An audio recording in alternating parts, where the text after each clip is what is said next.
Sir Chandrababu గారికి CID వాళ్ళైతే shock ఇవ్వడం జరిగింది సార్. ఇన్నర్ రింగ్ రోడ్ సంబంధించి ఒక ఛార్జ్ షీట్ని మన ఏసీబీ వాళ్ళకి అప్పగించారు. ఏసీబీ యాక్సెప్ట్ చేయలేదన్న ఒక వార్త వినిపిస్తుంది. మరి ఏం జరుగుతుంది, ఇప్పుడు ఎందుకు ఈ టైంలో ఛార్జ్ షీట్ వేయడం జరిగింది? మరి ఏమన్నా ఎలక్షన్స్ టైంలో అరెస్ట్ చేసే ఛాన్స్ ఏమన్నా ఉందా సార్? సిఐడి అంటే ముందు నుంచి కూడా చంద్రబాబు మీద సిఐడి దూకుడుగానే వెళ్తుంది. మధ్యలో కొద్దిగా గ్యాప్ ఇచ్చినట్టే కనబడింది, కానీ వాళ్ళు గ్రౌండ్ వర్క్ చేసుకుంటూనే వెళ్తున్నారు. ఓకే, వాళ్ళు యాక్చువల్గా చంద్రబాబుకి ఈ ఇన్నర్ రింగ్ రోడ్లో హైకోర్టు ముందస్తు బెయిల్ ఇస్తే దాన్ని రద్దు చేయమని కూడా సుప్రీంకోర్టుకి వెళ్ళారు. ఆల్రెడీ సుప్రీంకోర్టు వాళ్ళ పిటిషన్ కొట్టేసింది. ముందస్తు బెయిల్ ఇవ్వడంలో ఏమి ఇబ్బంది లేదు అని సుప్రీంకోర్టు చెప్పింది. సో ఈ క్రమంలో వాళ్ళు చాలా స్పీడ్గా కదిలి ఛార్జ్ షీట్ని ఏసీబీ కోర్టులో ఫైల్ చేస్తున్నారని చెప్తున్నారు.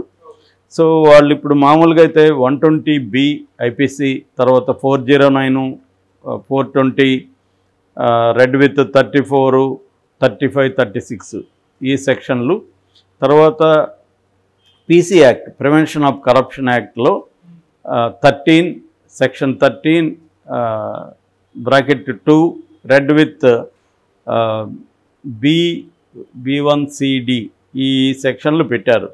అయితే ఇప్పుడు ఈ ఛార్జ్ షీట్ను ఏసీబీ కోర్టు ఆమోదిస్తుందా లేదా అనేది పెద్ద చర్చ నడుస్తుంది. తెలుగుదేశానికి సంబంధించిన పత్రికలేమో ఏసీబీ కోర్టు రిజెక్ట్ చేసింది.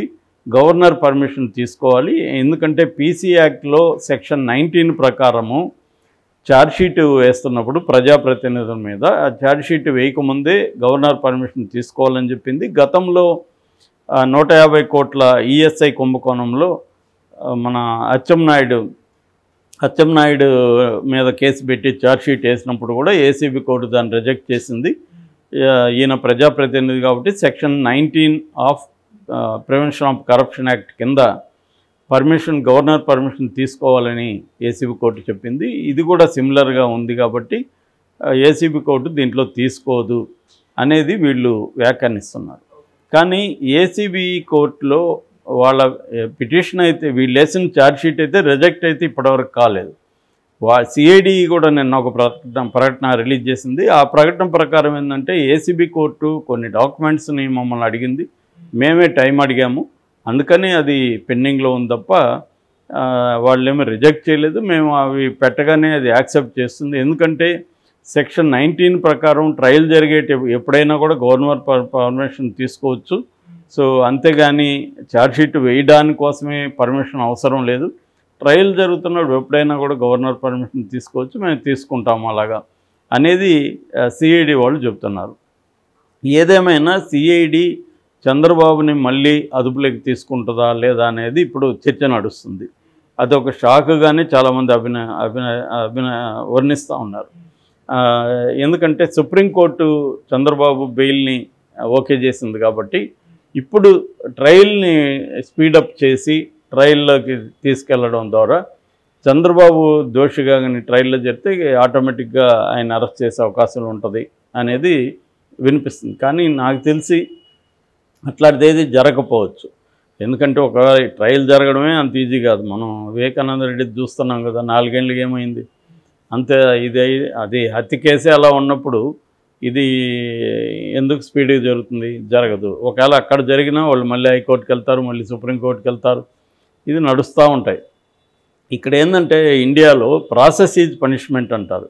అంటే మనకు శిక్ష, మనం ఒక నేరం చేసామని మనల్ని అరెస్ట్ చేసినప్పుడు మనం ఆ నేరం చేశామా లేదనేది ప్రూవ్ అవడానికి 7 ఏళ్ళుగా పట్టేస్తుంది. కానీ ఈ ప్రాసెస్ ఏదైతే ఉందో, ఈ ప్రూవ్ చేసుకునే ప్రాసెస్ ఏదైతే ఉందో, ఈ ప్రాసెస్సే పనిష్మెంటు.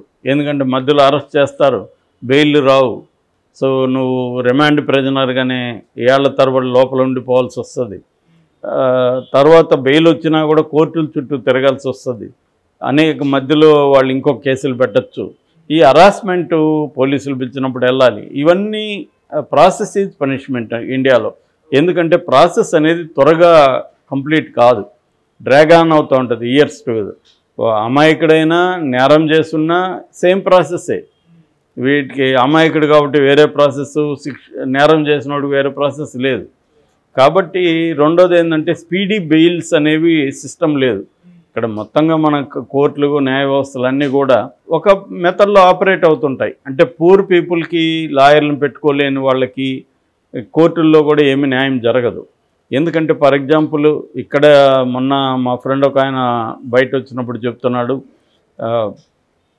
చల్లపల్లి జైల్లో చాలామంది ఖైదీలకి ఫ్రీగా వకీల్స్ని ఫ్రీగా లాయర్స్ని పెట్టుకునే సౌకర్యం హైకోర్టు కల్పిస్తే ఎవరో వాళ్ళకి డబ్బులు ఇస్తుంది గవర్నమెంటు.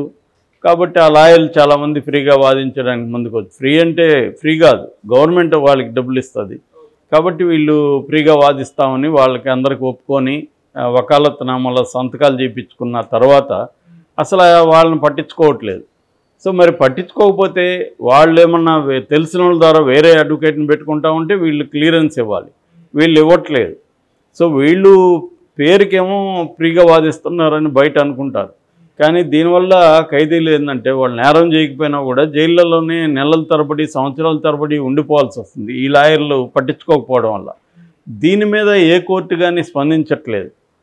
ఏమయ్యా మీరు ఒక డెడ్ లైన్ ఏం లేదా, మీ ఇష్టం వచ్చినట్టు డ్రాగాన్ ఎందుకు చేస్తారని కోర్టులు వీళ్ళని అడగవు, గవర్నమెంట్స్ వీళ్ళని అడగవు. సో ఎందుకంటే ఆ ఖైదీలకు ఓట్లు ఉండవు కాబట్టి ఖైదీలు లోపల ఉంటారు, వాడు ఉంటే ఏంటి పోతే ఏంటి అన్నట్టుగా గవర్నమెంట్లు వ్యవహరిస్తాయి. కోర్టులు మాకు ఉన్న కేసులే చాలదు, ఇవన్నీ మేము ఎక్కడ పట్టించుకుంటామని కోర్టులు ఉంటుంది. ఇలాగా పేదవాళ్ళు దిక్కులేని వాళ్ళు, ఏ రకమైన సపోర్ట్ సిస్టమ్స్ లేని అనేక మంది జైళ్ళల్లోనే నేరం చేసినా చేయకపోయినా అక్కడే ఉండిపోవాల్సిన పరిస్థితి ఉంది ఇవాళ.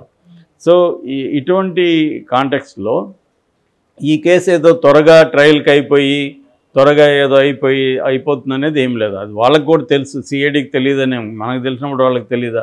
అయితే ఎందుకు చేస్తున్నారంటే ఈయన నేరస్తుడు, ఈయన అనేక నేరాల్లో ఇరుక్కున్నాడు, ఈయన ఈ ఇన్నర్ రింగ్ రోడ్ అనేది ఒక పెద్ద స్కాము, అమరావతి ఒక పెద్ద స్కాము అన్న నెరేటివ్ని జనంలోకి తీసుకెళ్లాలంటే ఇవి వస్తూ ఉండాలి.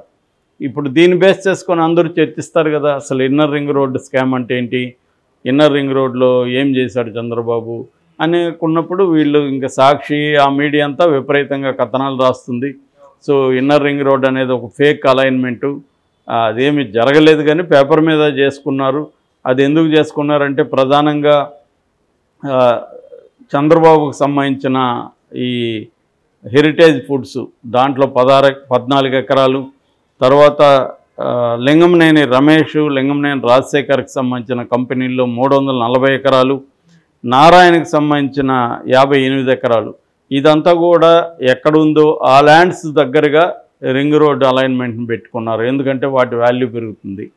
అట్లాగే సీడ్ క్యాపిటల్ అంటే ఇంపార్టెంట్ సంస్థలు రాజధానులు ఎక్కడ ఉంటాయో దాన్ని సీడ్ క్యాపిటల్ అంటారు. ఆ సీడ్ క్యాపిటల్లో కూడా మొత్తం నారాయణ వీళ్ళవే ఉన్నాయి. అట్లాగే మాస్టర్ ప్లాన్ కూడా ఇలాగే డిజైన్ చేశారు. సో ఇదంతా ఒక స్కాము.